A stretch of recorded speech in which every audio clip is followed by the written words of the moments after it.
speaking with the building administration.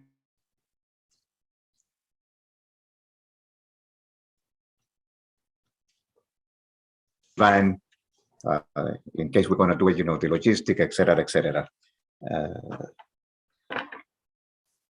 This morning we received a letter from the Uptown Healthcare Management, and they sent us a letter notifying us that they will be closing the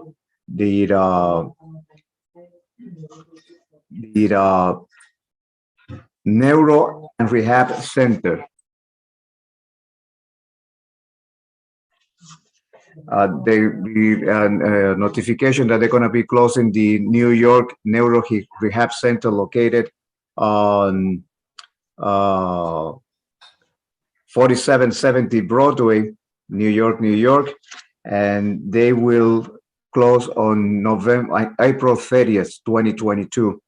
So just a notification that they sent this morning, letting us know that the patients, they coordinated with the state, and the patient gonna be able to go to the Bronx for the other location they have there.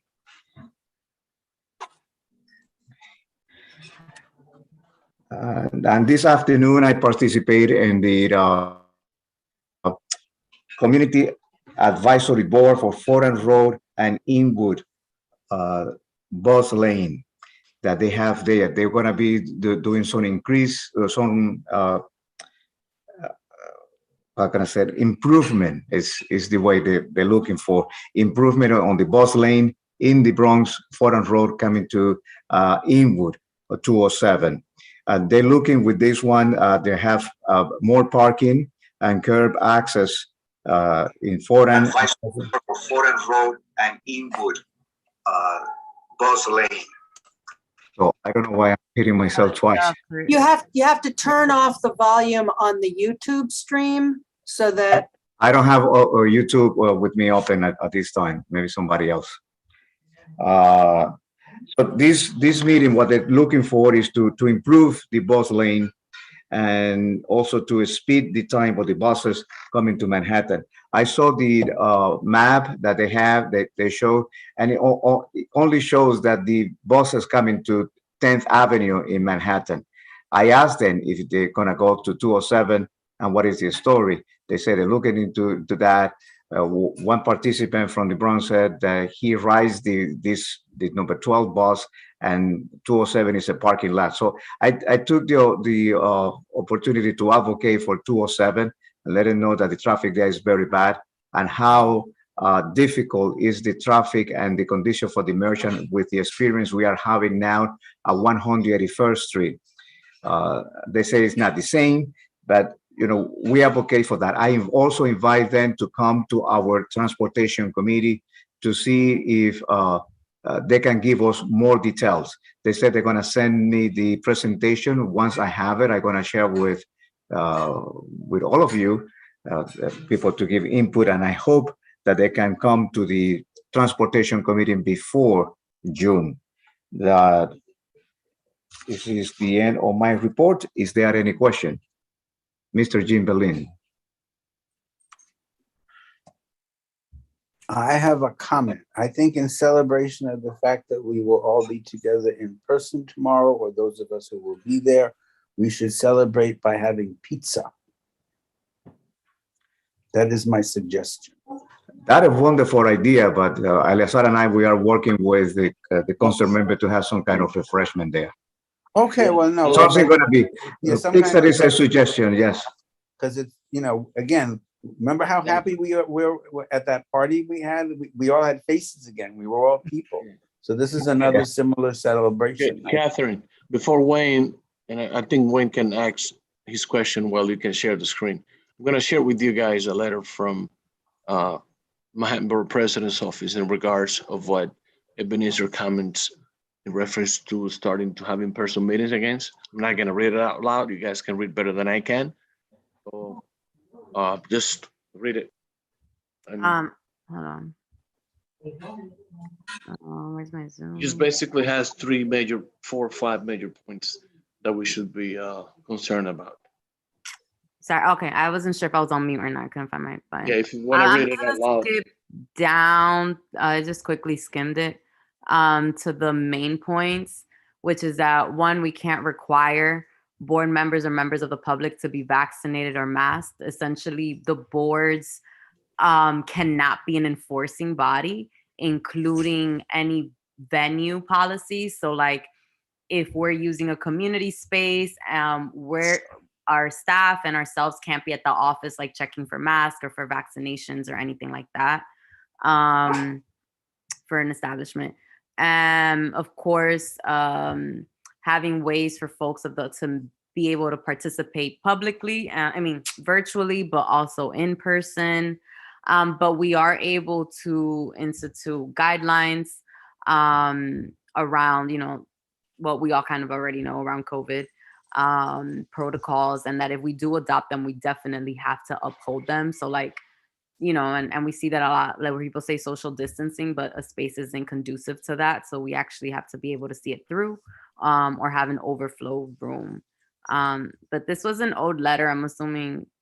Yeah, that was So a these couple key months things ago. around enforcement are gonna stick, which I think is important for us, especially.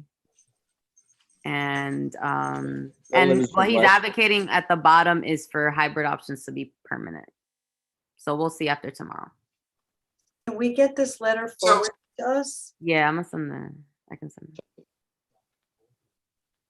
So this Thank letter you. actually relates to the question I was going to ask, because in the letter, it says the board can't be basically the enforcer.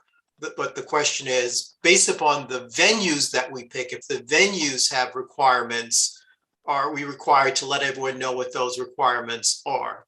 And, but my actual point goes back to the question I raised last month with this kind of sudden mid-month termination of the ability to meet remotely. And wouldn't it have been more prudent to allow for the month to conclude, because our general meeting is far larger than any committee meeting. Last night on the news, and it might have also been in today's New York Times, there's now an Omicron 2 variant that is no more infectious than Omicron, but it spreads faster. So the question is, if that's what's popping up now, does it make sense to start having, public meetings so quickly? Yeah, I still and think, I think the borough president needs to place that question to the governor's office quite clearly and quickly. Yeah, I think there's no guidance as of yet. That's why we haven't sent the follow-up letter. But I think that there should be a hybrid meeting system. I think that we should stay with the hybrid system. Just pointed out, some individuals are defenses are weaker than others, more prone to get the disease. So I think that is yet to be remain to be seen. So we're gonna wait for more information from them. If anyone wants a copy of the letter, anyways, Catherine, if you want to send it out, blast it out. We're gonna wait until tomorrow. Sally.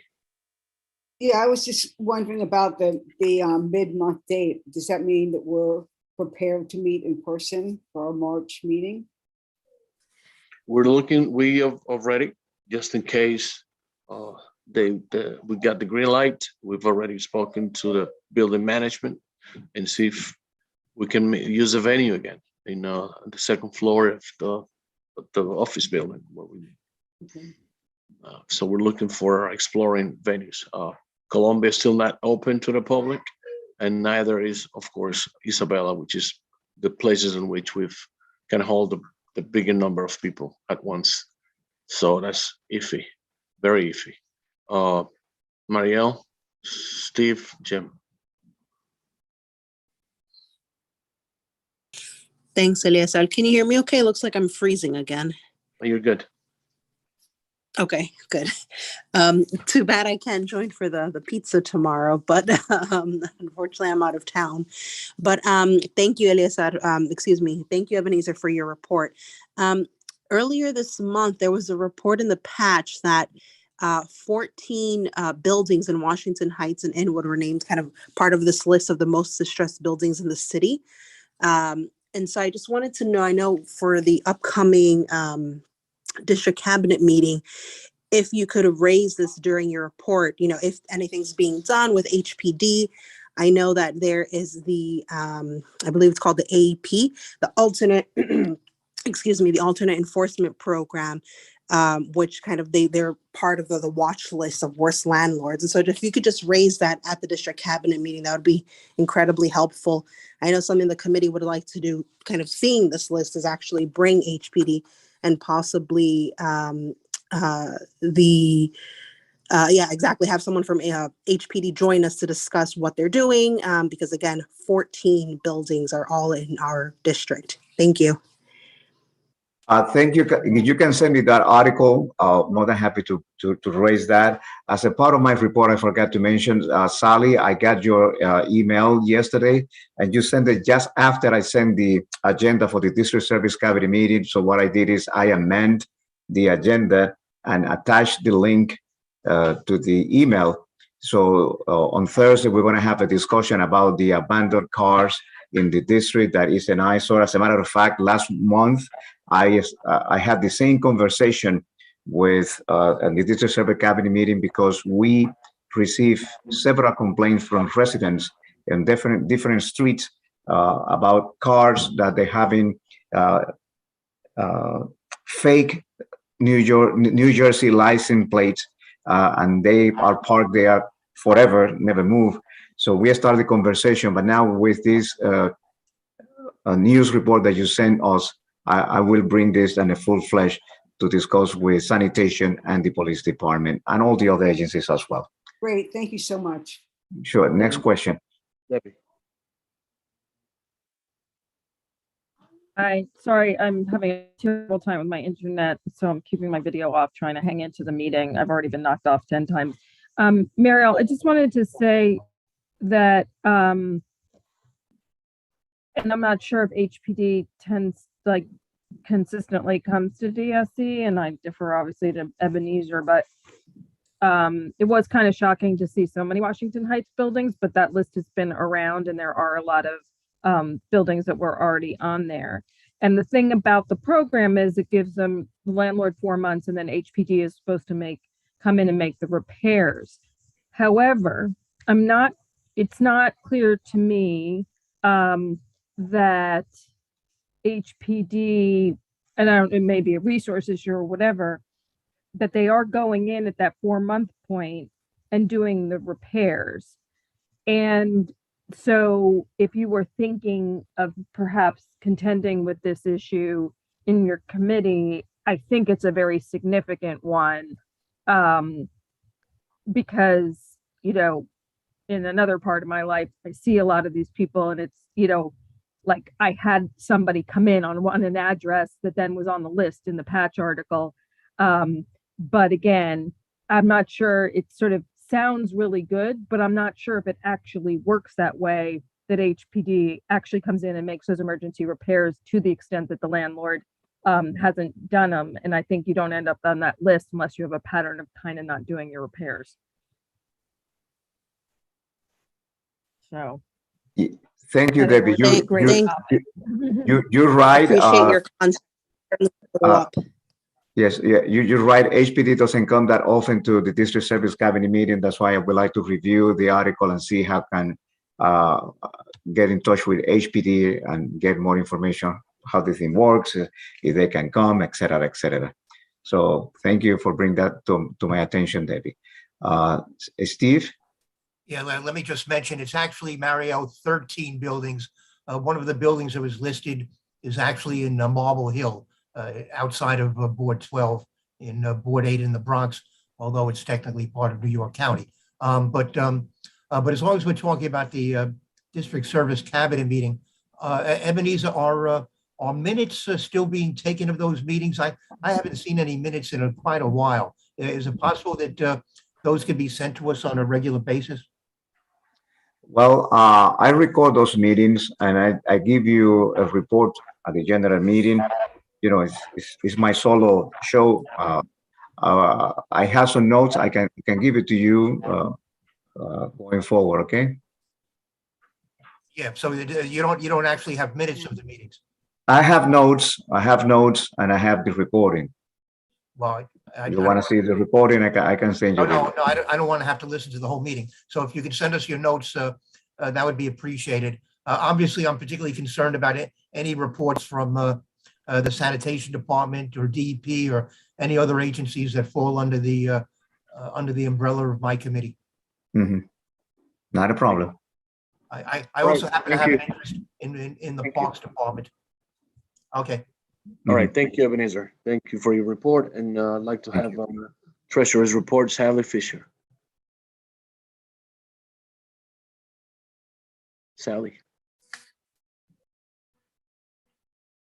I'm sorry, I don't really have much to report. I sent out the latest budget, and I guess the question still to be resolved is the spending of the discretionary funds. We are waiting for a proposal from Lower East Side Ecology Center on the 10,000 environmental initiative.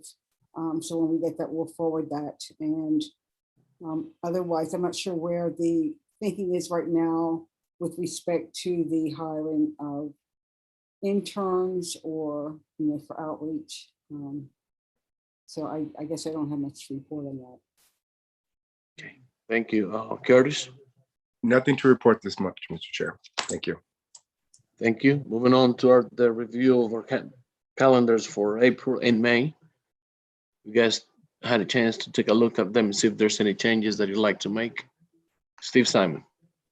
yeah, well, if we're returning to in-person meetings, then the time for my committee meeting should be changed back to 7 o'clock. And if not, keep it at 6:30. Yes, All right, so Ebenezer, just make a question mark. Contingent upon in-person meetings, yes. the Thank you. health committee would like to meet at 7 o'clock. Anyone else? I don't have any change, but I would, following up on Steve's comment, if we're meeting in person, then the venues for the committee meetings become important, and the small area that is sometimes used in the office would not be appropriate.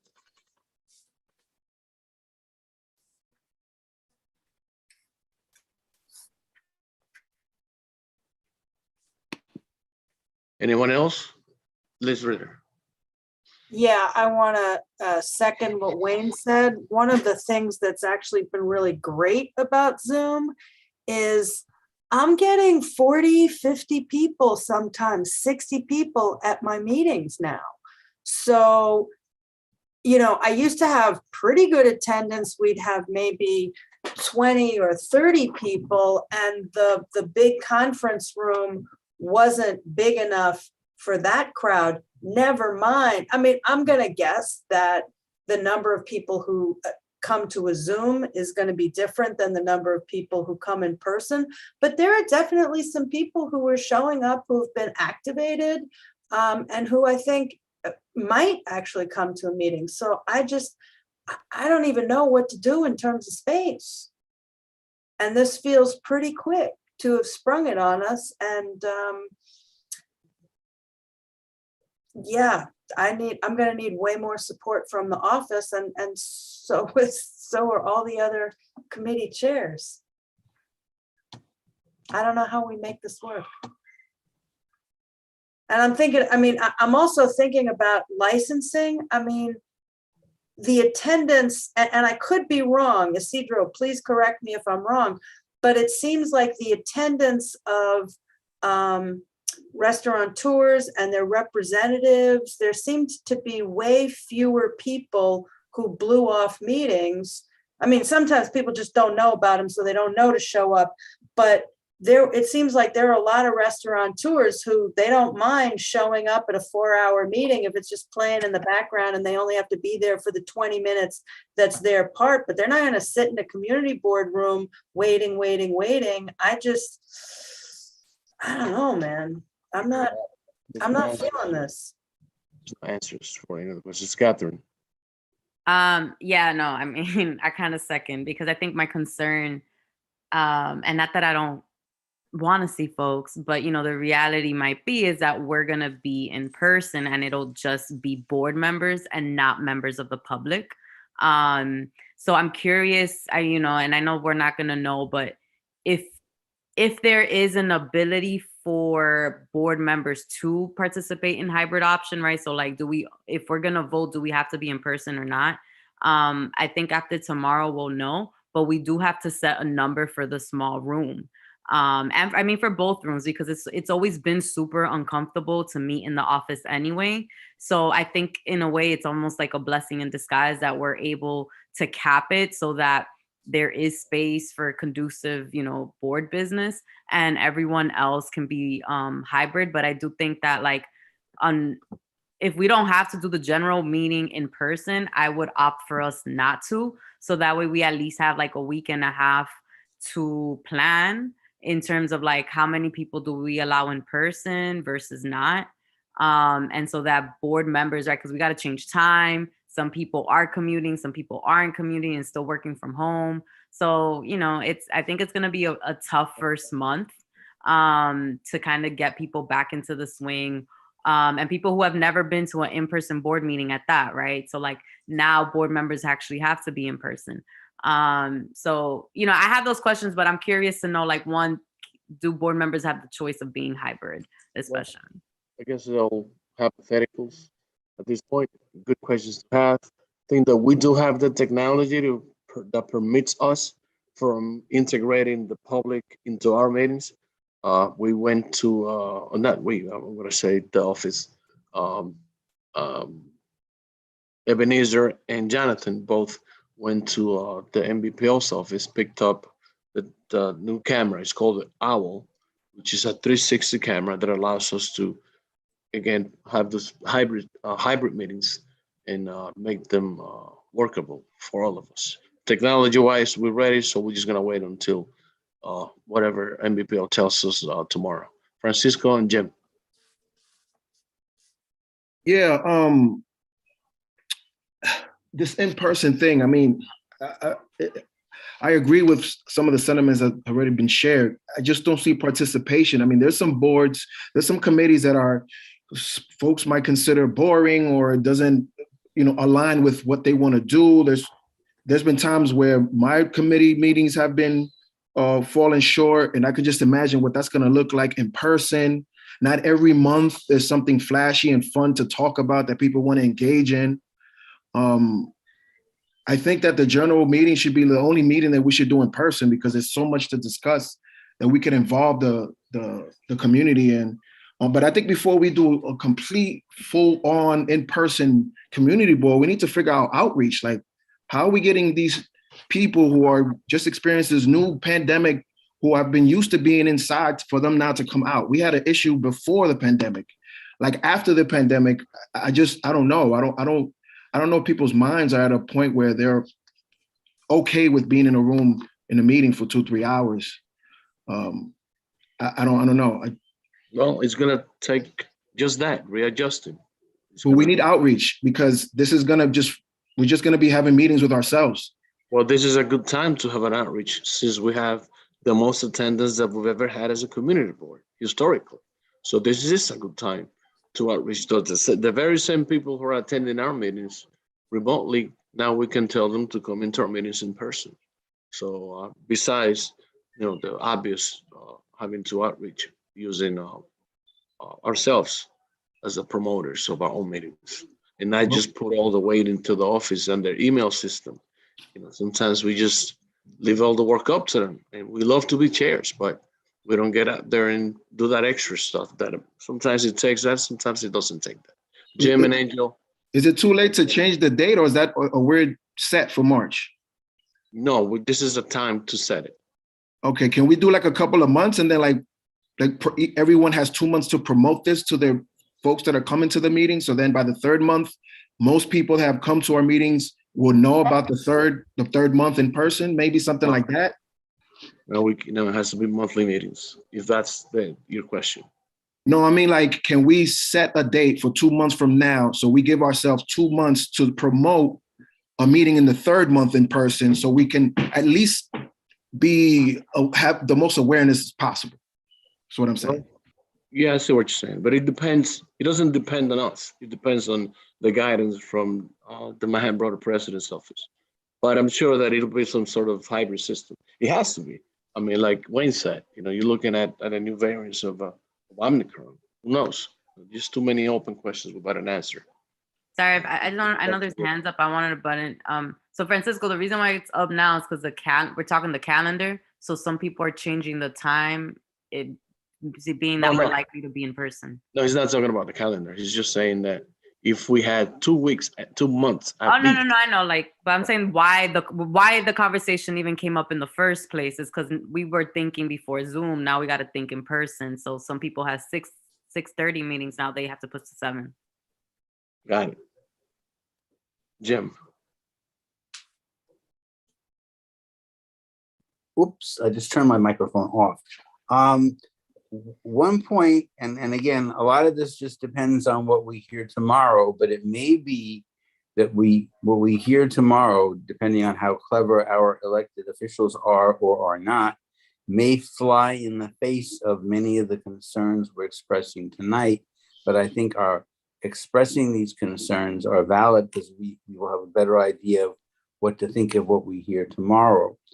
Now, it would be nice if we have hybrid meetings, if board members could attend virtually, but the way the current law stands, so there would have to be some kind of order or law or whatever, board members have to attend meetings in person. So they could not, basically what they said last time, 4 months ago, which was ridiculously stupid. There were various stupid versions, but one of them was, yes, board members can attend virtually, but they can't vote. Well, that's just nonsense. Board members have to have a right to vote. So that's one piece of it. And then the other piece of it, the city council, when they meet, they're down on the floor and the spectators are up in a balcony. So they don't have to worry about these people. They're all the way up there. Now, it's all very nice for them to, and again, we don't know what they're going to say or what the board president is going to say. But it's all very nice to say boards cannot require masks. You can be at risk. We're not going to be at risk because we got the balcony. And then even worse, there are certain industries which have the equivalent of large meetings, like Broadway, that still requires masks, and they are permitted to require masks. And one of the points I've been making on a bunch of issues is that our elected officials don't seem to much care about us on the community board. Yes, you will follow these crazy rules. And, if you don't want to get sick, stay home, but you can't vote or whatever. That's just not acceptable. They have to treat us, and now I'm going to go back to what Catherine was saying. We are, in fact, volunteers. And if you want us to do our volunteer work, we must be treated with respect and we must be able to keep ourselves safe. We are not, I don't plan to be the victim of some elected official. Sorry. So I wanted to make all those points. Thank you. Thank you. Thank you. Sally, last comment on Sally. Yes, I think. oh, I'm sorry. I thought you said Sally. I want to say you have the last comment. Okay. All they would require is that the board members be in person. Wouldn't we have the right to say that we have a hybrid option where we will be in person, but the public can attend remotely? And then we can enforce our own rules in terms of masking, et cetera.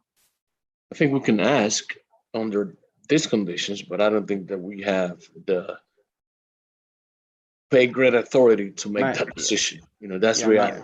My understanding. But in any case, we will be prepared, I think, right, Ebenezer? We will be prepared to be hybrid. We are prepared for a hybrid system. The answer is yes. Good, thank you. All right, Angel. I think my question was around location. Do we have a location already in mind? If not, second floor Alianza building. That's about where we can, has the largest number of people in the area. I asked the Hudson, but they're closed and it's a little bit too cold. Yeah. Sure. So let's see if we can have an open area. like that. Yeah. Probably April, May, we can have our general meetings there. But like right now, I don't think that there's many other venues that we can hold as many people as we can Okay. safely. Got it.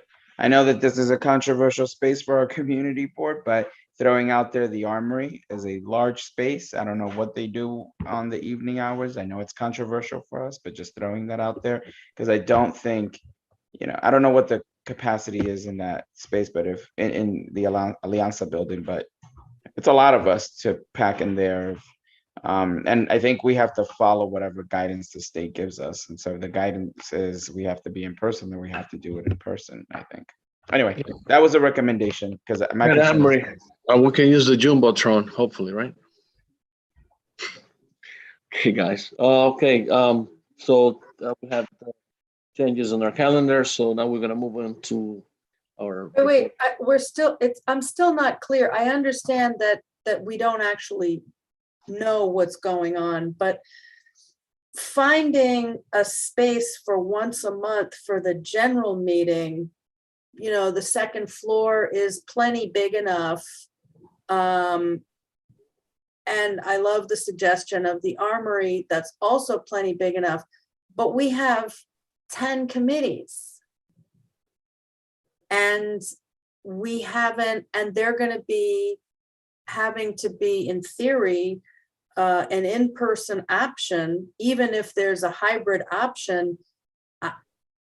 Where are we supposed to be having our committee meetings, beginning with the first Monday in April? With the first 2 weeks of April, we need places for all of those committee meetings, even if there's a virtual option.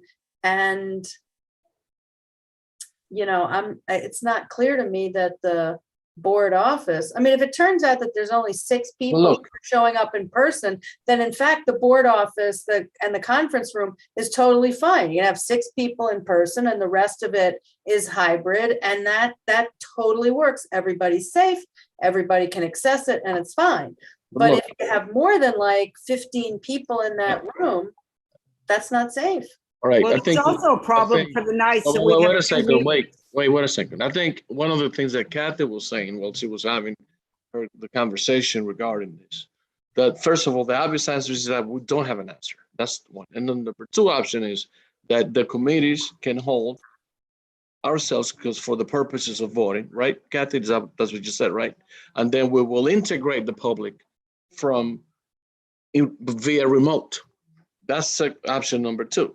In that way, we can keep a very low number. Huh? What I was saying, because I think you misquoted me. And also in what Levine said was that if we're meeting in person, we have to have space for people to be virtual and in person, not either or. So what I had said is like right now, my understanding, the spaces we have are the spaces we have, which is the office space. And it's really, unless it was like a special event, the only spaces we used to use. We definitely can't use schools because you have to be vaccinated to go into a public school building. And we're not enforcing any of that or paying for permits. But as of now, right, so let's say if the capacity for the office space is 15 people, for the everyday office space, excuse me, not the conference space, then we have to cap it at 15 and everybody else has to join via Zoom. That can be a simple registration link, like, hey, you register to join in person, register for Zoom, you get it. But my understanding right now is that our options is the building we pay rent in, right? The second floor, the conference room, and the office space. I know in the past, a lot of chairs had their own lists based on the relationships they had of different spaces. Ellie raised small businesses. If we can, all kind of work together in terms of May and June meetings, we only have 3 months left to find adequate spaces, and then we can do it. Yeah. And if we want, small business, I know because Inwood always came up, right, of having spaces in Inwood. So listen, yeah, we can run all day and run around in circles, and we don't have an obvious answer on this. So Richard, I'll allow you to just make a comment, and Debbie Angel, and then we'll move on, please. So, Richard, you have the floor. Unmute yourself, sir. as we make the list of challenges we face in going back to in person, I think I just want to especially call attention to the Aging Committee, which meets during the day. Travel and daytime adjustments are more complex and more time consuming than they were 2 and 3 years ago. And let's just put that on the list of problems to be addressed. Got it. Noted. Debbie?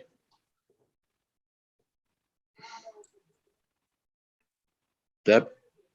Thanks. On a different topic, but I just didn't want to lose it. Tomorrow night's new member orientation. Do committee chairs need to be there? What's the present, like, how's it structured? The usual new member orientations where they're handed packets, informational packets on the bylaws, where they're explained what resolutions are, what they explain, the whole shenanigans. It's customary, nothing that hasn't been done in the past. No, I'm not, but in the past, committee chairs have been asked to say something. I'm just asking, is that part of the program tomorrow? Or Yes, not? that's part of the program. That hasn't changed. It's still the same. All right, it just Simple. wasn't clear in the email, so, okay. Got it. Yeah. Catherine, you had your hand up or? No. No? Okay, good. So now we're moving along to our committee reports. Richard Allman, you're first on the list. Unmute yourself again. There you go. That's the aging report you're asking for, right? Sir? Yeah. That's the aging report you're asking for? Yeah. Okay. Well, thank you. And I represent Mary Anderson tonight and will present a very brief report. The quick summary of the most recent meeting. The meetings have been, as our meetings go, very collegial meetings.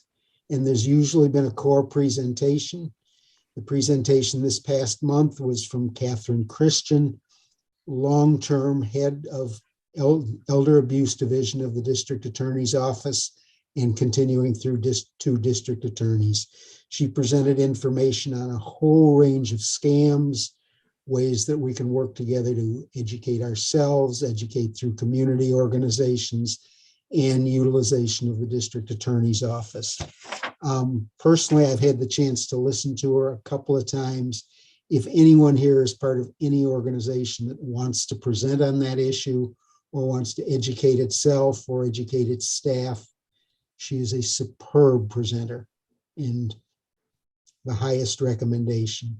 Additionally, at the meeting, given that there are usually representatives from a pretty wide range of CB12 area senior centers, those reports were presented.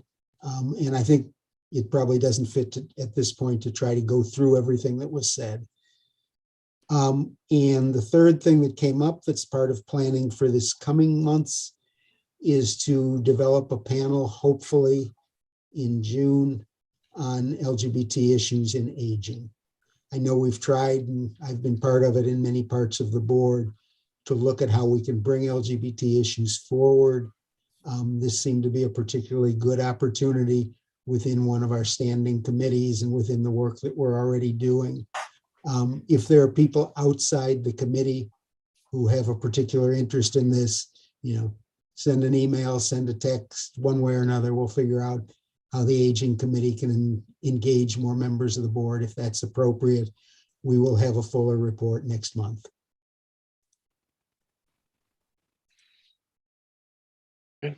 Well said. Thank you. Thank you. Thank you very much. Steve Simon, you up next. Okay, at my last meeting, last committee meeting, we had a report from the environmental engineer who's overseeing the remediation at 4650 Broadway. He reported that the contamination on the site is concentrated in a particular area where there had previously been a gas tank. Gas tank was removed years ago. They will now have to remove 3,500 cubic yards of soil, which will require 268 truck trips. There'll be an on-site environmental engineer at all times to monitor the remediation and the removal of the soil. And there will also be a a community air monitoring plan. And I asked that that regular reports be provided to the community board on the results of the community air monitoring. With respect to COVID-19, the latest statistics are somewhat amazing compared to where we were just a few weeks ago. The positivity rate in all 4 zip codes is under 1%. However, there have been last week there were 50 new cases, and there are still people in our community who are dying as a result of COVID. Since our general board meeting, a total of 251 new cases and 7 more deaths as a result of COVID-19. So it's not exactly disappearing. Our transmission rate is 34.11 new cases per 100,000 people, but it's amazing. It's considerably lower than the rest of the city and Manhattan. Manhattan, strangely enough, has the worst transmission rate of any borough in the city, almost 3 times the transmission rate of our community. The vaccine rates haven't really progressed very much. Only zip code 32 is over 80% for people with 1 dose, and over 72% for people who are fully vaccinated. All the other zip codes are somewhat behind zip code 32. And of course, all 4 of our zip codes are still lagging behind the city as a whole. And Manhattan has 95% of Manhattan has had at least 1 dose. So we're way behind the rest of the borough. At my request, Dr. Karen Thornton still has a mobile vaccine and testing van outside of the Good Shepherd Church Monday through Saturday from 10 to 4. This was arranged through Assemblymember Taylor's office. She also has a van stationed outside the Holy Rood Church on 179th Street on Mondays from 10 to 4. And I've asked her, she has yet another van that she can place in our community. And I've asked her to place it on St. Nicholas Avenue, and she'll be scouting for a location there. That is my report. Hey, Steve, quick question. Is there remediation on that on Broadway, on that where the gas station used to be? Are there any leaks reported? No, this was not. This was where there used to be a parking garage, and at one point we had the offices of the local welfare center was there up at Sherman and Broadway. Got it. They did testing and did not find that there was any seepage beyond the site into neighboring buildings or outside of the property itself.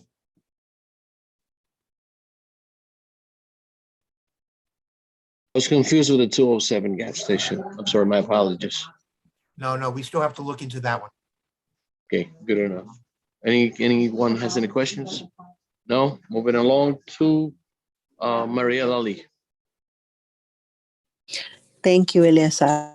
Yes, so earlier this month, our committee met and we focused on 2 main things, which I've raised before. The first being our desire to see somewhat of a kind of, I guess, a platform or a website of some sort that really brings together all the different social services in the community.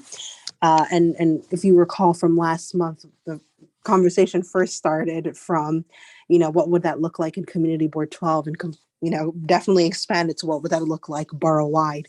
So there will be a resolution for consideration asking the Manhattan Borough President's Office, being that there are, they have the resources and the staff and capacity to put together such a platform. So it would be a social services online platform, whether it's a website or an app, which was a suggestion that I think Catherine had shared at the last exec meeting, that, we're kind of leaving it in their court, but asking them to do the kind of legwork, because there is certainly a need for somewhat of a one-stop shop, so to speak.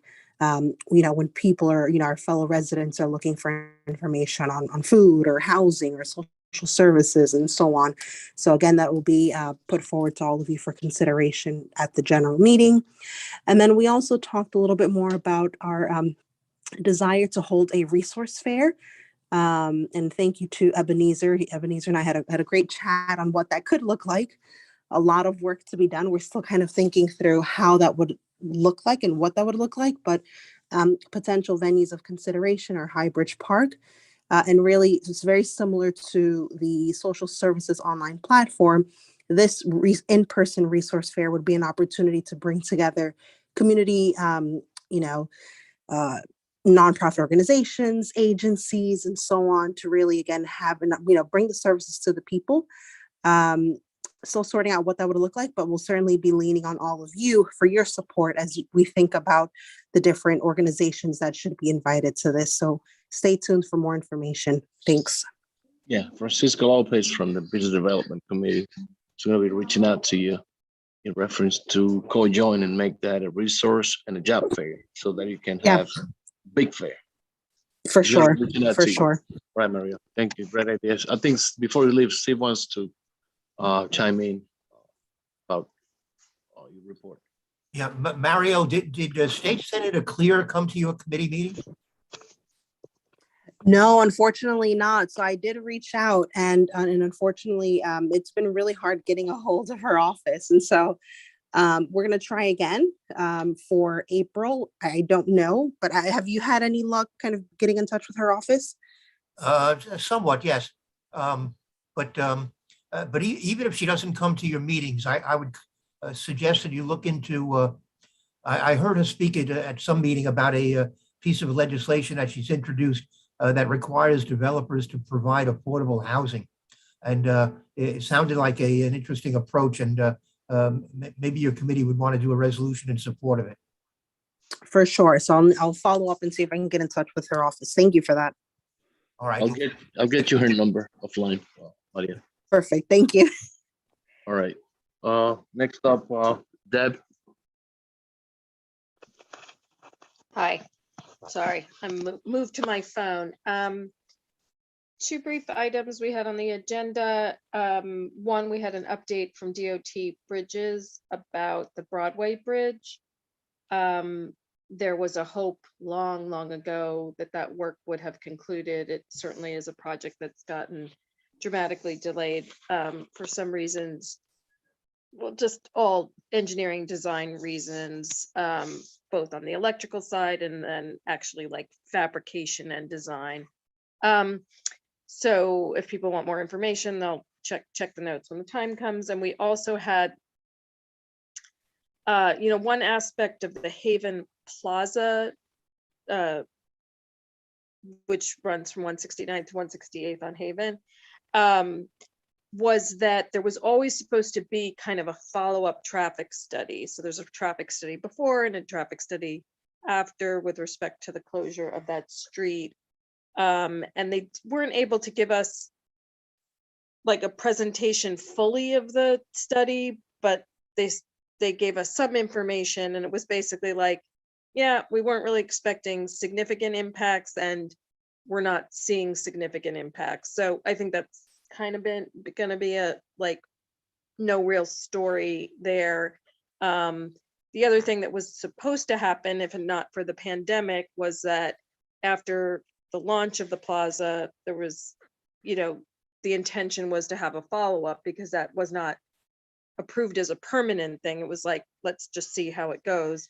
So we're hoping maybe by May to do that. So I'll keep people posted about that. That's it. Nice and sweet. Thank you, Liz Ritter. Hey, so I'm working on the minutes. Sally is working on the draft minutes. Hope to get those out soon. We will have one resolution. The Parks Department made a surprisingly detailed, and I have to say, surprisingly interesting presentation on path repair work in Fort Tryon and Inwood Hill Parks. Really not controversial, but we do need to have a reso, primarily because Fort Tryon Park is a landmark park, so there's going to need to be some input from the Public Design Commission. The Public Design Commission is going to want to know what the community board think, so we're going to have to give them a resolution telling them what we think, and what we think is, yay, we love it, more of this, please. We also had, not as part of the meeting, but prior to the meeting, I attended the FCRC hearing regarding the Fort Tryon Park Cafe concession. They didn't vote on it. It's a two-stage process, but it looks like that is going to get voted on at their next meeting. Seems to be uncontroversial. I imagine it will be approved. So that concession in Fort Tryon Park will be from the Pandering Pig, which is a local restaurateur. They have an extremely good track record of being like a nice place, a quality place. They did hear, I did testify that we wanted to make sure that there were like some affordable, family-friendly options, not just like super expensive white linen service, because, you know, it's a neighborhood place and people should be able to go there. But there was a lot of testimony in support of the establishment, and I'm looking forward to the improvements that will be made there, and to knowing that that place is open, because I think that's good for the neighborhood. We also had an incredible scoping meeting for the 186th Street basketball renovation, the renovation of the basketball courts on West 186th Street over on the east side. And it was a fantastic meeting. The councilwoman is to be congratulated. It is the first time that I can think of that a meeting was live streamed and we had participation from a group of folks in the community who were at a barber shop. So we just had lots of really good community participation. That was really helpful. And I'm excited to see what kind of design the Parks Department comes up with, and they'll come back to the committee. But again, a lot of really good participation, due in part to being on Zoom. Last thing, we did have, as an item of new business, a guy, Marco, I'm forgetting his last name. He's the person who does the Bronx night markets and who did the Uptown market in Harlem. He wants to try and do a Washington Heights market. Francisco, I'm super excited. I totally forgot. I really want to get you in touch with this guy because I think it's an amazing business development thing. The Uptown market and the Bronx market are very homegrown. So all of the food vendor, it's free. There isn't an admission fee.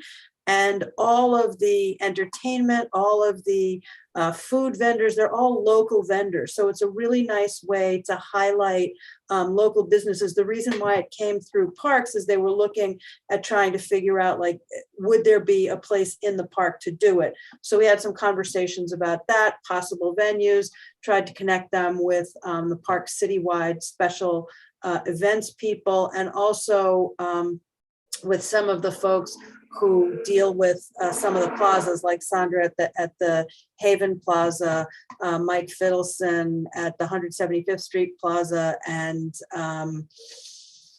John Greenfield at the 185th Street Plaza. So that's what I have to report. More information will be in the minutes. If you have any questions, let me know. And next month, I think our big agenda item is going to be hopefully a report from the folks at EDC on the IRPAC, the Immigrant Research and Performing Arts Center. They deferred till April, and a resumption of a conversation that we've been having on renaming parks, which kind of got put on hold a little bit. That's it. Cesar?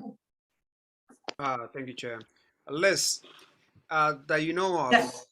were there any Latino applicants for that opportunity up in Fort Washington Park, Fort Tryon, I'm sorry. And, and if so, what consideration was made, taking into account that I know that at least two very reputable Latino operators wanted to get an opportunity to be at least be given the opportunity to be heard. I understand that one of them got information a little bit late, but I was just wondering about the opportunity given to the Latino community up here. Totally get that. So the way this process works is the Parks Department cannot say until after, once the concession has been awarded, then they are free to say, that we can foil, and they're free to say how many applicants they got, who they were. That becomes public.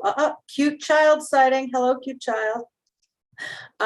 Once that information, but they can't share that information until after the concession contract has been signed. And the reason for that, as I understand it, is until the agreement is signed, anything could go wrong, anything could go sideways. And if for some reason the concession that was initially awarded gets put aside and they have to go to who was their number 2 choice, they need to preserve the confidentiality of that process. Once the concession is awarded, then I will be able to find out who else applied and what exactly the criteria are. But loosely speaking, what the Parks Department is looking to do is make sure that they evaluate who's going to be the most likely, who's making the best offer in terms of generating revenue for the city, and who is giving the best fulfillment of the kinds of criteria that the Parks Department is looking for in a vendor, and that the community wants in terms of community participation, community support, working with local CBOs and whatever. I can't totally answer that question because that information isn't publicly available yet. The reason why I'm happy to share it. Yeah, the reason why I ask is that one of the applicants who has been one of the most active operator in Northern Manhattan applied, and for them not to receive at least their consideration is a little bit troubling to me. But the last question that I'm quite sure they did receive. I mean, I know that there are many people who applied and they all received consideration. The fact that they weren't the successful doesn't mean that they didn't get consideration. They were all considered. Wow. One last question. They pay a huge fee to apply. Would that fee be returned to the applicants that you know of?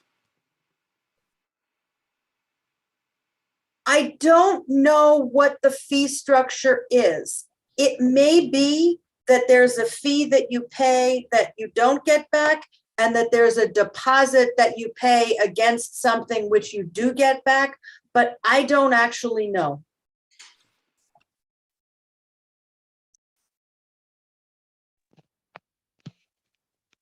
You just mentioned that Yeshiva, of course, manages the programming for the 185th Street Plaza.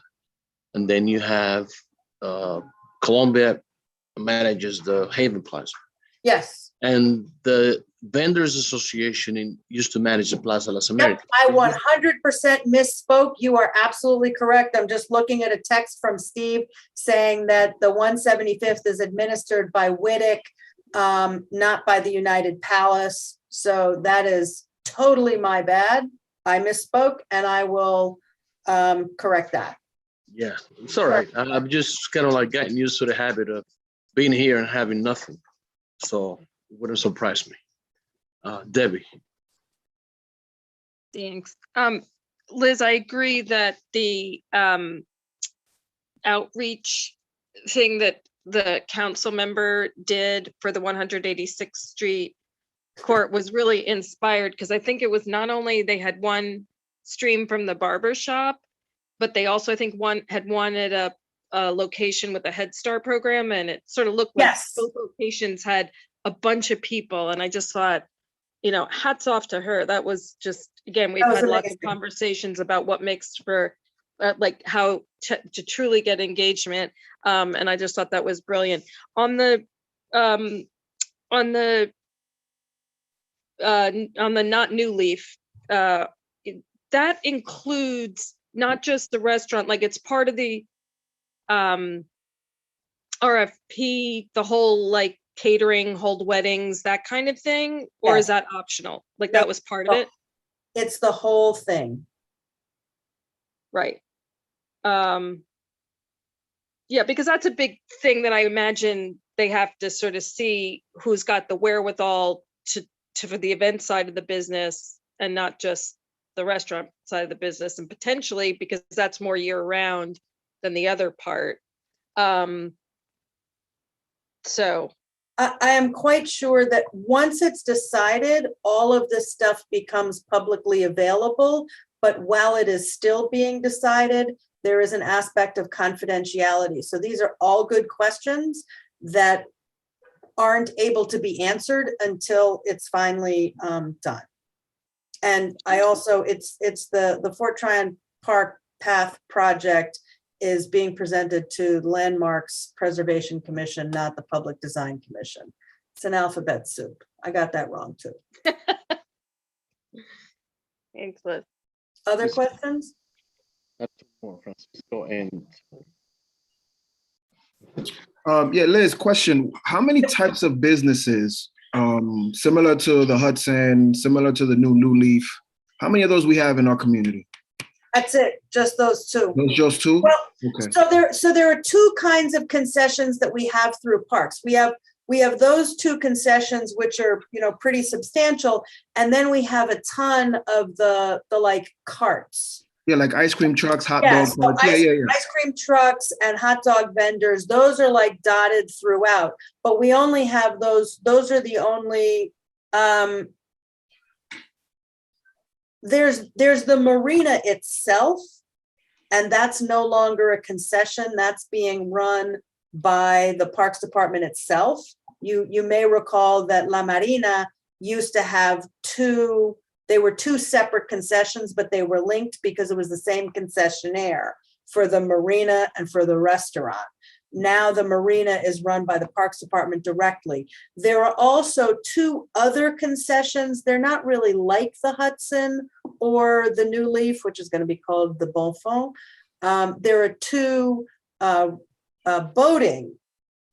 There are multiple boating things. So you've got the Inwood Canoe Club, which has a licensing agreement with the Parks Department. You have Row New York on the Hudson. You've got Row New York that has the boathouse on the Harlem. You've got an agreement with NYRP for some of the activity that's happening in the Sherman Creek area, the Riley Children's Garden. But the Hudson and the Bonifant, formerly the New Leaf Cafe, are the only two restaurant concessions. Got it. Okay. Thank you. Yep.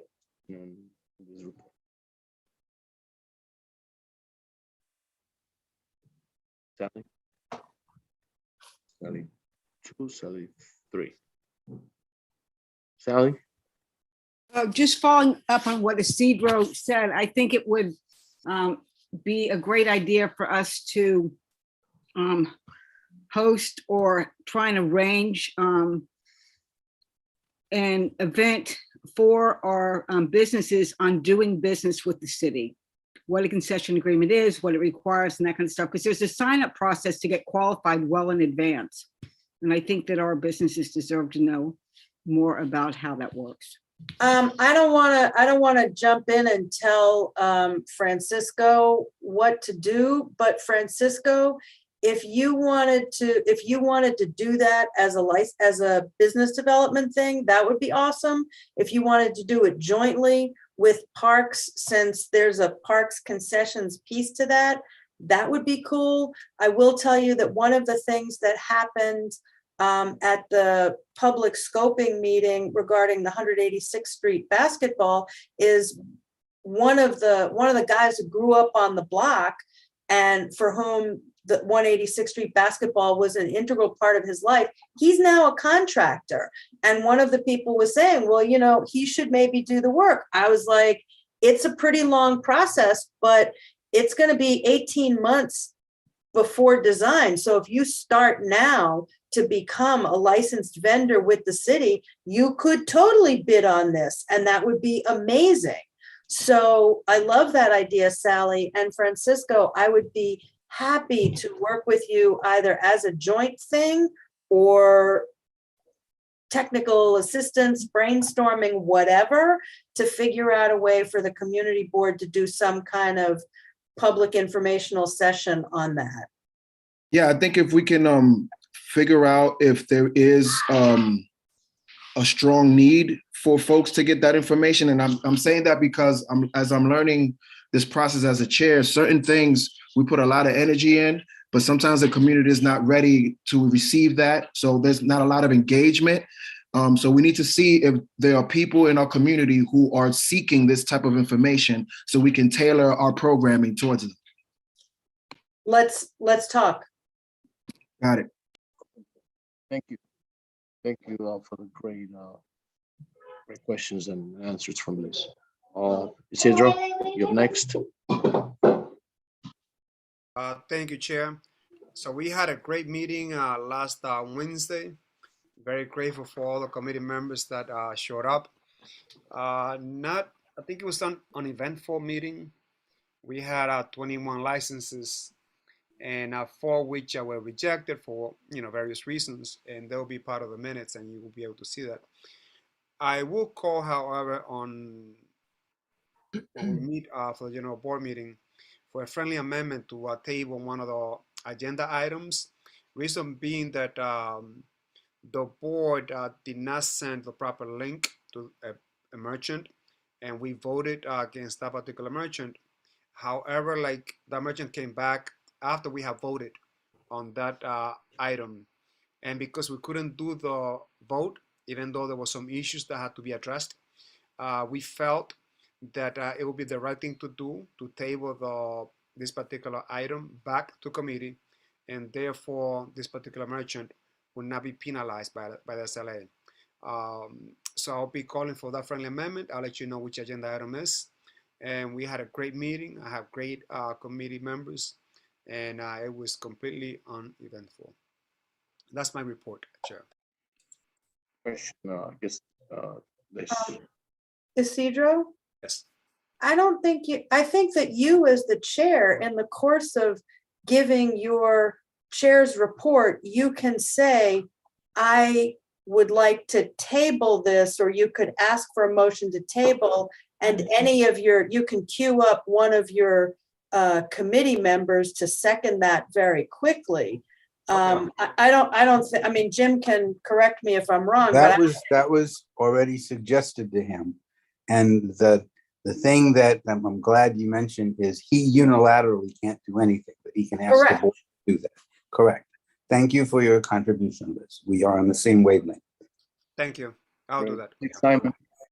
But Isidro, if you table the item, aren't we losing the time factor with the SLA? Aren't we losing our chance to have input? Can't we just amend the item on the floor and still have a vote? No, because there are some issues about this particular merchant. It doesn't mean that we're going to approve. There are some issues that are brought up by the 34th precinct about this merchant that we need to have answers to. So on that reason, we would like to have the discussion with the merchant to see what's going on, and then the committee will decide whether or not to approve, to recommend passage of this resolution. All right, but is it possible then that the SLA will have acted before we get a chance to vote the following month? No, because this is not a temporary license. Okay. They'll have time. All right. Okay. Okay. Thank you. Thank you, Isidro. Faye? Thank you. Yes, thank you. Yes, well, we have 2 presentations and 2, I guess, not a presentation, I guess announcement, but I'm going to concentrate on what I think is more important, which happened during the old and new business.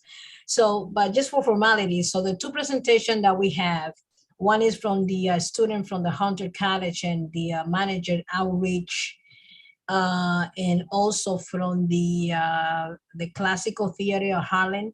Both of these presenters came with the objective to introduce their programs and also also encourage students in our community to join their programs. In particular, I would say that Hunter College, they very interesting and promoting the library, in which it has to do a lot with the Puerto Ricans, the life of or the history of Puerto Ricans in United States, and so many other things of the resources that they have in a storage of that library. So they want the student to be aware of that and other programs like the scholarship and other things that they have available for the students. So more will come in on the minutes, of course. But I want to go directly to the old business because we had Tatiana Mahoney, who is the Director of Family and Community Engagement at Inwood Academy Leadership. You know, this is a charter school located in 204, and I believe 10th Avenue. So the problem that she was reporting is that there is a huge problem with people selling marijuana around the school. And then they had tried every possible thing, but they had not been able to stop the problems. So they wanted to encourage the community more to see if they can possibly, you know, create some kind of outreach, if we can do like a public hearing, something like that. Any type of suggestion, you know, that's what she's looking for, to get the whole community involved, elected officials, so to see if they can alleviate the problem, because the problem is not only also had extended to her school, but originally the main problem was at the Amistad, you know, at the Amistad school. So these are her main concern that she was expressing at that meeting or reporting, and she really looking forward to see what the community, you know, what we can do. So the committee may start engaging probably in calling upon, you know, the school district, have some conversation with the superintendents. We are ventilating all kinds of possibility to see what we can do, you know, as a committee. So, but the problem is, as I just said, you know, marijuana around the school, which shouldn't be happening. And the other thing that they also, you know, brought up is that since now it's kind of legal, so people feel that they can do whatever they want and whatever they wanted. So that was one thing. So the second report that came was for the first time, we had Lucas Lure. He is the president for the Community Education Council District 6, which I believe this is the area where, you know, Gail Brewer is around. So he wanted to share with us that the chance they're going to have a meeting with the parents are going to have they're going to have a town hall, and with the chancellor is going to be available to take questions from, you know, from folks who are interested in providing any input, suggestion, complaints, whatever. So, and he came to announce that. But above all, I think the main concern that I personally feel is that it's something that I appreciate, if you can give it some thoughts, is the marijuana around the school. So that's something that we definitely going to see how we can start being very vocal about, you know, that issue. And also another thing that we discussed that we may pass a resolution soon is that we wanted to see now that we have a new chancellor, the parents, they go back to the early 2001 or 2002, when Bloomberg actually took the administration. So parents were, the voice of the parents were considered, but we feel that so far this is not the case, you know, as we are witnessing right now. So we are thinking to see if the chancellor or how do you call, recommend the chancellor some idea as to how they can bring, you know, the voices of the parents on the table again. And that's my report. Thank you. I have a couple of questions, like Francisco, Domingo, please. Francisco, then Liz, then Domingo. Yeah, Faye, as far as the marijuana use, I just want us to be very careful with the way that we phrase this conversation. We are in the process of reversing decades of propaganda that has targeted communities like ours. And I want just to put this out there when you have these conversations, that cannabis, weed, is just as legal as cigarettes. So if we have an issue, and I totally understand that we don't want these grown men in these corners doing this in front of kids, but when we say what they're doing, it's not legal, but it's not illegal. It's a little gray area that's going on right now. I just want us to be cognizant of those facts. It's all about protecting the kids 100%. I just don't want a conversation about criminalizing and enforcing, because that's what we're trying to go away from. It's about education and showing these kids what marijuana is. It's not a bad thing. It's a medicinal thing. We need to have those conversations as well with the youth. Because again, if there's a bodega that's by a school that's selling cigarettes, it's the same thing. And we need to be cognizant of the way that we phrase those types of conversations, because one of those kids that we're trying to protect might be the biggest cannabis retail store in the world in 20 years. We don't know. So I just want us to have those things in mind when we consider having the conversation about cannabis and the youth. Well, I appreciate your comments, certainly. And personally, I do understand individual at all levels, they have the rights to smoke whatever they want. And this is what the laws actually, allow them to do. But I feel that selling marijuana, in the school surrounding, I don't think that this is a good thing for kids. Whether we have exactly an individual that may be the biggest guys, in the marijuana, field, but they can do whatever they want, but not in the school. The school, it's something different.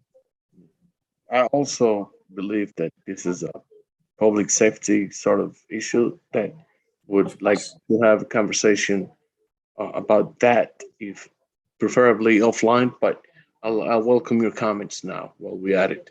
I guess Domingo's next. Mariela, no, Liz, you're next. Domingo. Domingo. I think it was Domingo and then me. Domingo, all right.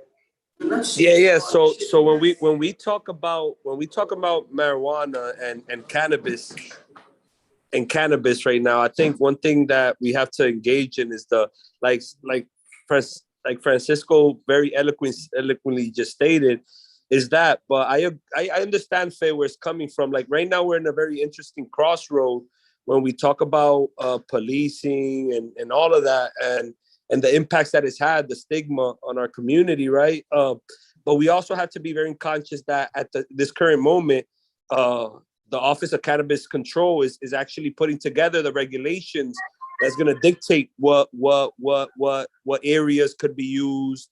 So I encourage Faye, the parents also, and I'll be having a conversation around that, right? Pretty soon in the Public Safety Committee around ways to engage the community when it comes to when we speak around the legal cannabis industry, and understand how that's going to shift what is now what would be considered at this particular moment the illegal, right? Because similar to the SLA rulings, there's going to be 500 feet away from a school, 200 feet away from a place of worship. So there's going to be rules in place that's going to protect the youth from. I just feel like what's happening right now is things are changing so quick that I think it's about just informing our community of what's to come, and for those individuals, potentially have see how we could encourage them to potentially transition into the legal market as a way of being able to deter them from engaging in unregulated situations, So I think that's going to be important. And I think one of the most important things, Faye, and that's something that we could all think about, is how do we combat a stigma that's been around for 40 plus years that has locked up black and brown boys, but yet made white men rich. So I think we have to be very conscious of what that means. But that's definitely a separate issue, and I can understand that very well. And perhaps that would be like an adjacent topic, when we actually bring into the light the fact that what is going on in that school. So yes, I completely agree, Faye, and I'm down to help with the outreach or whatever you need. But let's try to bring resources to those young men that are engaging in that situation, because as we've seen in the past, like even when we criminalize and vilify individuals, it's never worked. It just submerges them more underground, and what that does is it just creates even more negative impacts, because when things come to the light, it's usually violence. Mm-hmm. Thank you. All righty. Liz. Yeah, I mean, it is a separate issue, but they are inextricably linked. And, you know, Domingo and Francisco are 100% right. My concern in all of this is, while there's still this sort of gray area and the law has not really caught up to the practice, marijuana is decriminalized, and it is okay if you are over the age of 18 to have it. What is not recognized yet as legal, but will become legal, are edibles and gummies and things like that. And one of the things that I'm hearing both in this community and in other schools as well is, you know, you get some bodegas and smoke shops that are selling gummies, which are kind of marketed as candy. Kids are going out for lunch, buying edibles, and coming back to school totally baked. And that's a huge problem. And, you know, even folks who are in the legal marijuana CBD space, when I was talking to Miriam Aristi, whose kids are public school students, and she's also got this issue with a smoke shop down in the West Village. So that part of it is a really big problem. And I would love to figure out how the board can be helpful in like having these conversations that make sure that we're embracing that this is not only decriminalized, but is becoming legal. And as Francisco and Domingo so eloquently put it, you know, we have to support that. But yeah, you know, it's kind of like the flavored hookah and mentholated cigarettes and the big thing that happened 15 years ago with, what was that, Four Loko, you know, where they were marketing alcohol sort of to kids. We've seen this movie before. We've seen this movie with, you know, with alcoholic beverages that are targeted to kids, with cigarettes and vaping that are targeted to kids. And now we're seeing it with edibles that are targeted to kids. But Liz, allow me just to say briefly, and thank you for, you know, for your input. But one thing that I clearly see, and this is my personal opinion, is that we have a lot of folks that they are illy informed about this, because people, they hear immediately, okay, this is legal, but they don't know the boundary around that legalization. So people think that immediately because the word is being legalized, it's mean like if people start running with that particular phrase and start, you know, mobilizing, and they feel that they can do everything they want. And this is where the board should come into place, I believe, educate the community, if you know, and get details. What is exactly, you know, this thing called legalizing, you know, how far the individual can make use of this, where they can use it, you know, like details of this legislation. And that's what I think is the big problem. People are running with that just and using and their own advantage. Well, it's going to take some time, but I think that in the past 6 to 7 months that both Public Safety and the Business Development Committee have been having seminars in regards of the process stores legalizing and becoming a business, like Domingo said, coming to the light into this process. You know, the market moves a lot faster than bureaucracy and education. I think that's history. I think that we all understand that. But it is going to take time, effort, and patience from some of us to understand that it's going to be a time, the same way that it became legalized, is going to take some time for folks to grasp what it really is, and whether selling is legal or consuming is legal. So many layers to that. And Mariel, I don't want to take up airtime from you. It shouldn't be around the school. That's it. Not a problem, Eliasar. So my comment is different than what we've just discussed, but certainly kind of can hear both sides of the argument from everyone that has spoken on it. I did see, Faye, earlier, I think it was last week, and you're probably aware of this, that the Chancellor, they're bringing back the Summer Rising program, which is a summer program for children. this year. And so obviously I know that the schools will be doing quite a bit of outreach and encouraging parents, I think, it's a huge help for parents, who are working over the summer, or unable to pay for, kind of those paid summer camps and so on. So just wondering if your committee is going to be doing anything in addition to what the schools are doing in regards to outreach and letting people know and parents know about the opportunity. I Yeah. believe the sign up starts in April. Yeah. Thanks. Yeah, I did have conversations with specifically Clough, who's participated of the same In the program. program. Yeah, with this program. So we're going to start joining with our business development committee, see which businesses in the area can take on a lot of the interns and work with the youth for the summer intern program. Well, Exactly. So I'm looking- thank you. Maybe you can Great. take some of our kids to the UN. Happy to facilitate. I know. Steve and then Domingo, wrap up this session. I believe the Summer Rising program is distinct from the Summer Youth Employment Program. I think what Marielle is describing is more or less as she said, like a summer camp with an educational and recreational component, where kids will have activities throughout the entire day while maybe their parents are working. So it's not. I don't think we're placing those kids in jobs. I think those are mostly younger kids.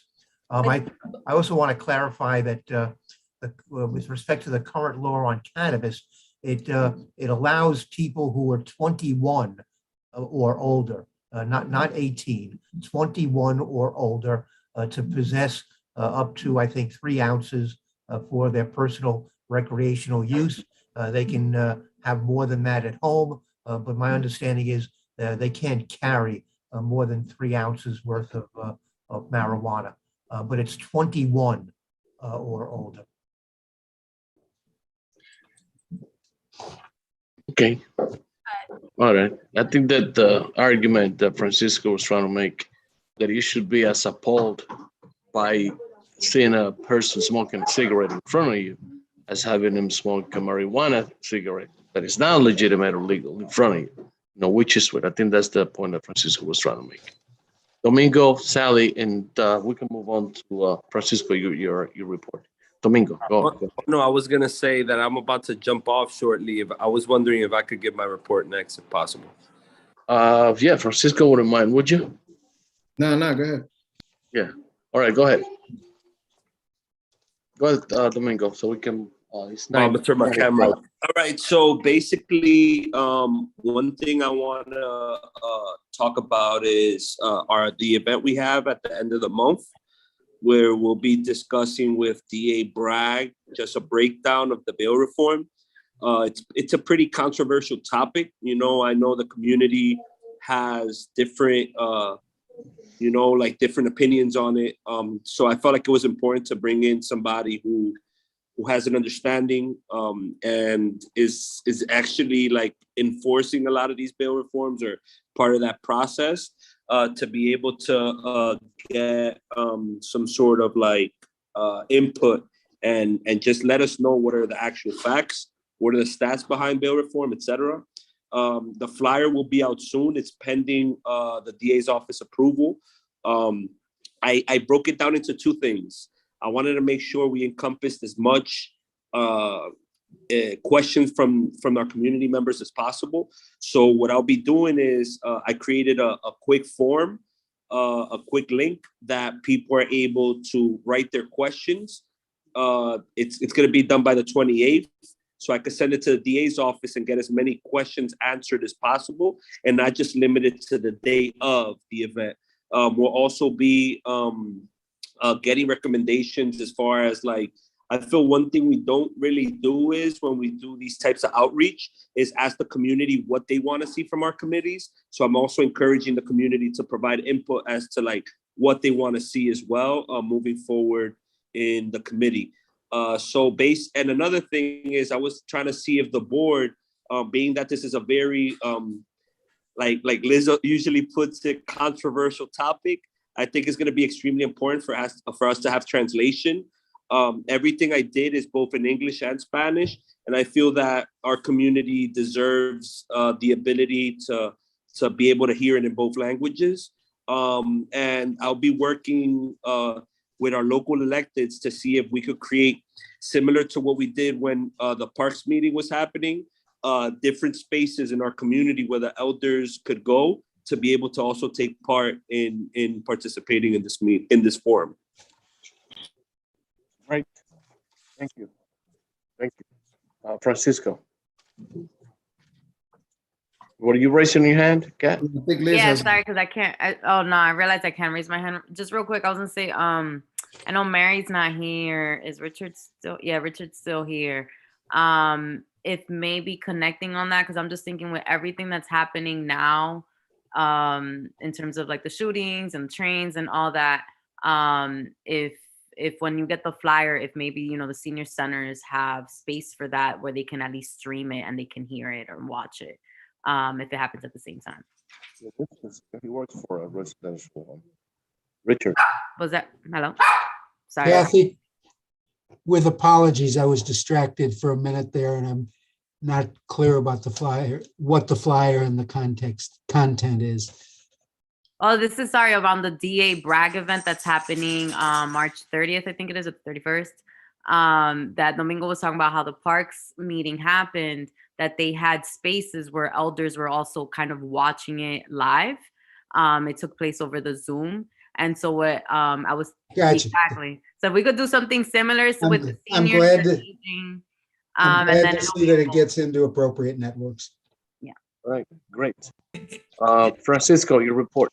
Oh, I'm sorry, is the I just meeting had the a quick 30th or the 31st? 31st. It's the 30th at 6:30, March 30th, 6:30 p.m. If you guys have any questions for Domingo, just text, please. Thank Okay. you. I'll be emailing everybody in the executive committee the form that we put together to be able to ask people to submit questions prior, so we could get as many questions as possible answered, like during the event and also leading up to the event. All right, buddy. All right. Thank you. Excellent. Francisco. Yes, so in February, March, we focused on the licenses. There's 9 different licenses and ancillary businesses that we wanted to highlight to help and assist our community members who want to get into the cannabis business and learn about the different and many ways that they can enter the cannabis business. So I had some folks that I know in the cannabis space to come speak to the community. I had folks from California, Jersey, just to kind of share their experiences of what a retail consumption lounge looks like for those in our community who are aspire to do that. So we went through the different licenses, the different ways that the different businesses that you can enter in with through cannabis. So that's pretty much it. And I just want to say one last thing. I've heard that there's certain members in our community board who feel that I am talking about cannabis too much. And I just want you guys to understand how important this new industry, guys, new industry, not something that we've been doing here. It's a completely new industry that we want to leverage so our communities and communities like ours can benefit from this new, huge industry. It's going to be the biggest industry to hit New York in ever. And we need to be, our members and our community members need to be prepared. So yes, I'm going to continue to stress cannabis in many different ways that relate to business, public safety, health, aging, whatever it is that we got to do, licensing as well, because we will be responsible for giving those folks their licenses. And I want them to know what they're up against. And it's important because we finally get to win. We finally get a win here. And I think it's important that we highlight that and we make sure that our folks are educated. So if for anyone that feels that way, just understand the community in which you serve and how important it is to them. Thank you. All right, appreciate it. What we said is not as important as what the community tells us. So stay on and keep it up. Wayne Benjamin, please.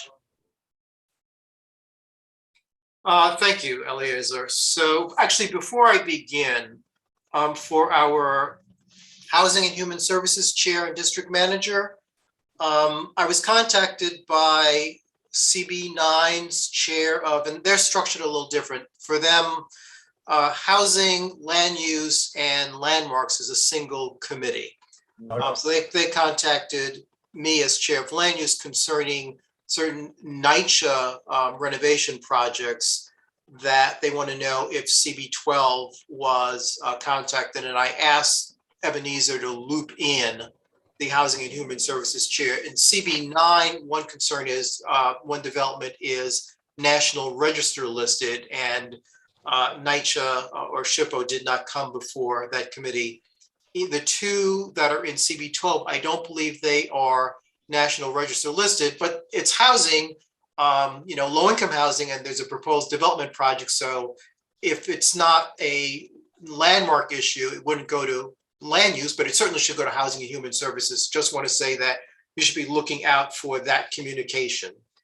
Regarding the March land use meeting, we were pleased to have Councilwoman De La Rosa join us. We shared with her some of the planning and zoning priorities that Community Board 12 has advocated for.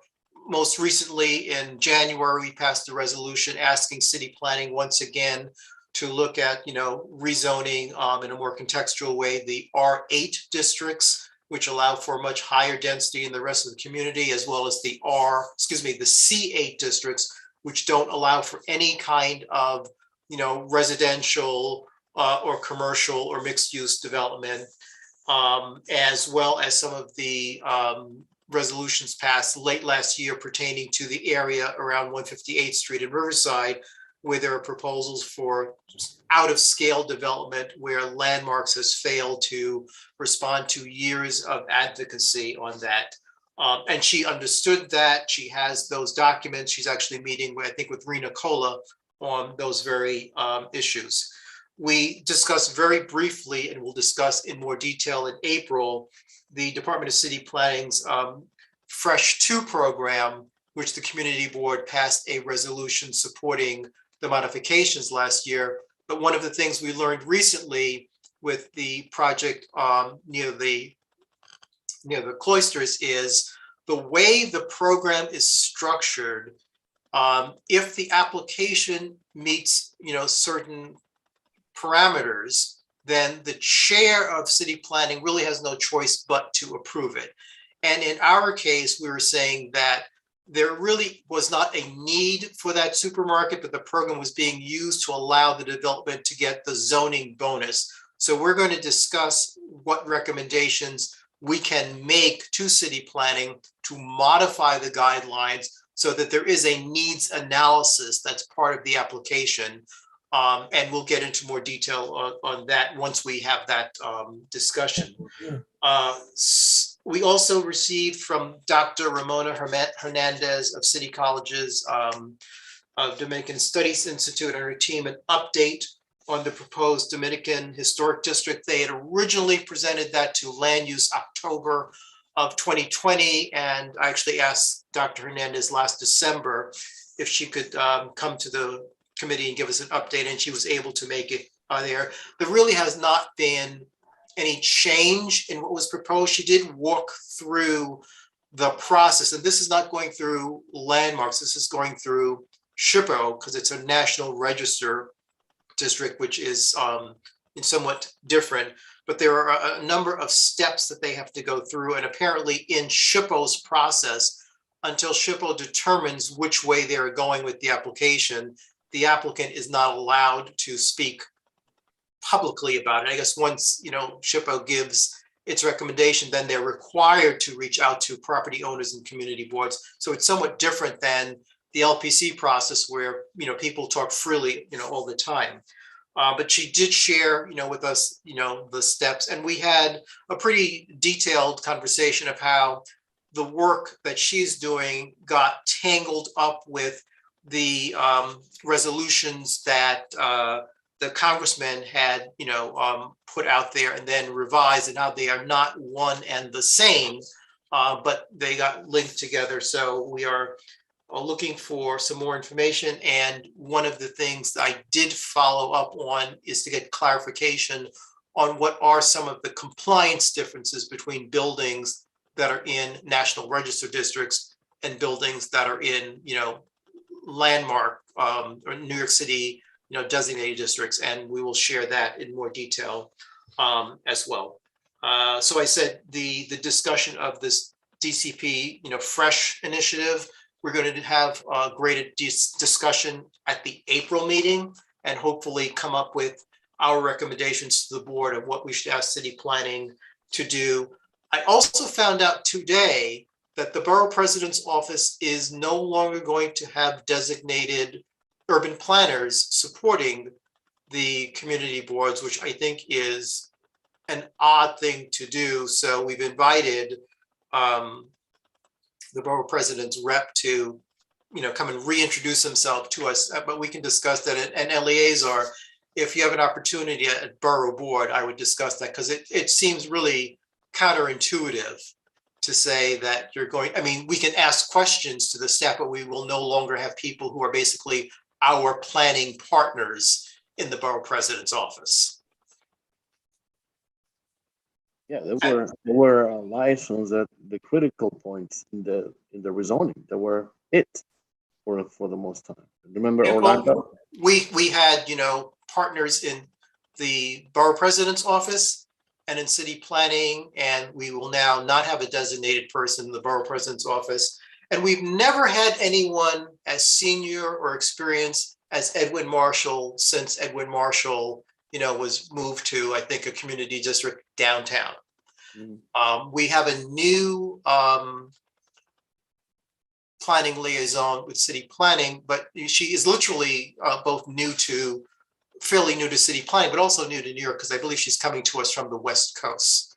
So, she is coming up to speed with some of the documents that we've, possessed. But, I would say that I'm concerned about the level of support we are getting to advance. And as you know, zoning and planning and these variances can become very technical and complicated.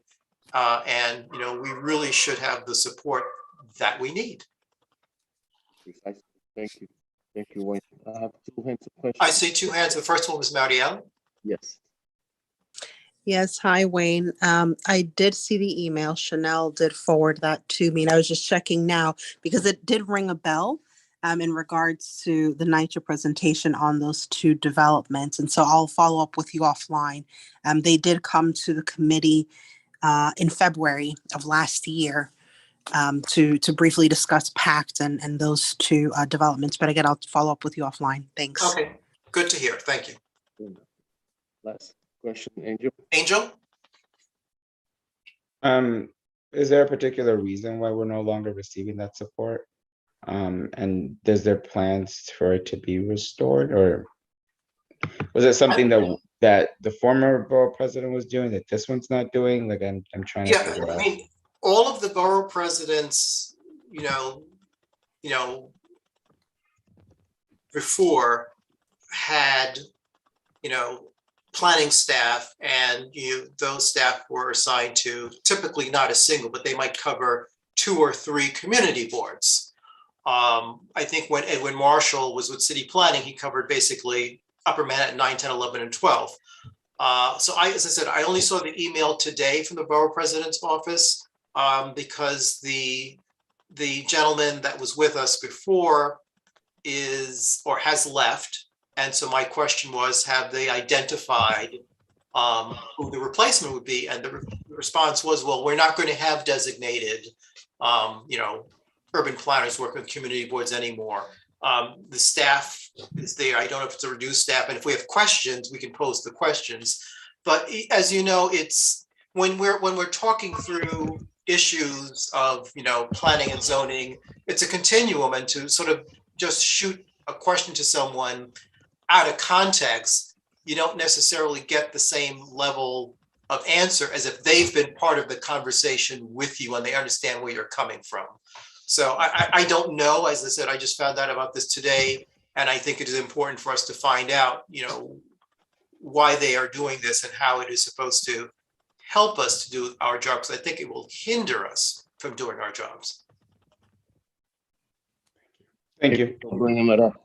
More meat to bring up during the board meeting. Yeah. So after these great conversations that we've had tonight, I'd like to get this meeting, get a call for an adjournment. Actually, I see a hand from Sally or Oh, I Sally. didn't do that. Yeah, I just had a question on old business. Have we set a date for the hearing about, No, are you finished with land use then? yes, Thank you. yes. Have we set a date for the hearing regarding Congressman Espaillat's proposal with the renaming or the, whatever it's gonna end up being? Yeah, we should expect to have a date sometime in April. That's the last time I was told. Combination with Ramona Hernandez and Mr. Congressman Espaillat. Thank you. Can I get a sorry, been tired. Can I meet for adjournment? Oh, yes, sir. Wait, can you just, at some point after the meeting, shoot me the contact information for Whittick? Jahaira Guerrero? No. Yeah. Thank you. Okay. All right, no problem. So call the meeting for an adjournment. Yes. Motion, second. Have a great night. Good night, all. Good evening. Good night.